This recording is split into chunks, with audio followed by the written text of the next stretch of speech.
সকাল থেকে রাত নতুন কিছু জানার সাধনায় নড়াইলের সিদ্দিক মোল্লা। বয়স যখন ৭৬-এর এদিক সেদিক, কিন্তু তথ্য জানার স্বাদ যেন মেটে না। যখনই সময় পান চোখ থাকে পত্রিকার দিকে, কিন্তু সেই পত্রিকা কেনার টাকা নেই। তাতে কি, জানার আকাঙ্ক্ষার তাড়নায় অন্যের কাছে হাত পেতে যান। তাই দিয়েই প্রতিদিন কেনেন ১০টি জাতীয় দৈনিক পত্রিকা। জ্ঞান অর্জন করেন দেশ বিদেশের খবর। বছর শেষের খুশি নগদে হবে বেশি। নগদ পেমেন্টে নির্দিষ্ট ক্যাটাগরির কেনাকাটায় ৩০০ টাকা পর্যন্ত ক্যাশব্যাক। খবর সব কিছু আমি জানতে পারি। কোথায় খেলবে, টিভির সব জায়গায়, কোন রাষ্ট্রে কোন দেশে, সব কিছু আমার লাগলে ভালো লাগে, ফলে বোঝা যায়। সেই জন্য পত্রিকা পড়ি।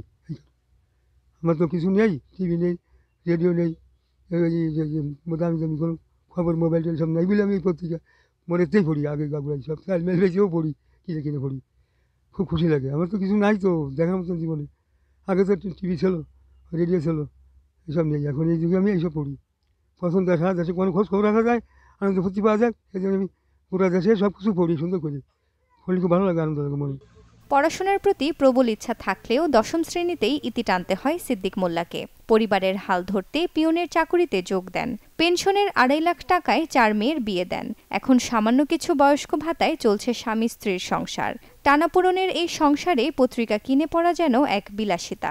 দেশের দুনিয়ার খবর ঢাকা কোন গেল, রাজশাহী বর্ডারে গেল, ভারতে গেল, দিল্লি গেল, সব কিছু চিনি কি হলো, রাশিয়া গেল, কোনো যুদ্ধ বদল সব বোঝা যায়। ওই ফলটা জ্ঞান বুদ্ধি ওটা খুশি আনন্দ পাই। আর মানুষে জানাই দিই, এর বেশি সুখ শান্তি পাই, আনন্দ পাই। কই যে কপির তেল ভুলিয়ে দামে না, তা করলেও আমার ঘরে ধমক দিয়ে তাই আরে পড়ার তালেই তাই মেলা রাত তোমায় পড়ে। শুধু একা পত্রিকা পড়েন না, অন্যকেও পত্রিকা পড়তে উৎসাহিত করেন। পত্রিকা পড়লে জ্ঞান বাড়ে, দেশ সম্পর্কে জানা যায় বলে ধারণা তার। এলাকার বেশিরভাগ মানুষই সিদ্দিক মোল্লার এই পত্রিকা পড়া উপভোগ করেন। বগলে সবসময় থাকে, ১ খানক ২ খানক ৫ খানক সবসময় ওনার বগলে থাকে।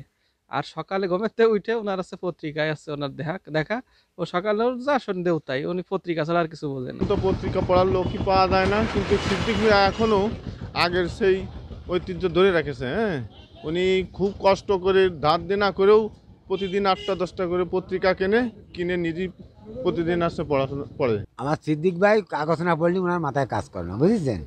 একদিন খবরের কাগজ পায়নি এই জায়গা, উনি ৪০ টাকা খরচ করে ভ্যান ভাড়া দিয়ে সে কাগজ এনে এইখানে সে বসে পড়ায়, আমাদের শোনায় পড়া, বুঝলেন। বেকার দেয় উনি, গরিব হতেই পারে কিন্তু কাগজ ছাড়া উনি চলতে পারে। নিজের কাছে খাবার খাওয়া টাকাও না থাকে, তারপরেও দেখা যাচ্ছে আপনার মানে 10 টাকা 20 টাকা হয়েছে ওনার কাছে, উনি পত্রিকা কিনতে চলে যাবে ওই 10 টাকা 20 টাকা নিয়ে। ওর কাছ থেকে 10 টাকা 5 টাকা 2 টাকা 5 টাকা নিয়ে যাই পাই, তা দিয়ে সে পত্রিকা তিনি মানে 8টা 10টা পত্রিকা আমি দেই, প্রত্যেক দিন করে ব্যাগে করে আইনে পড়ে, আবার পরের দিন ওই টাকার কাছে চলে যায়। কেউ সিদ্দিকের খবর রাখুক না রাখুক, তাকে যে রাখতে হবে দেশ বিদেশের খবর। এই জানার তৃপ্তির মানদণ্ড করা যায় না কোনো টাকার পরিমাপ কাঠি দিয়ে। Desk report, channel 24।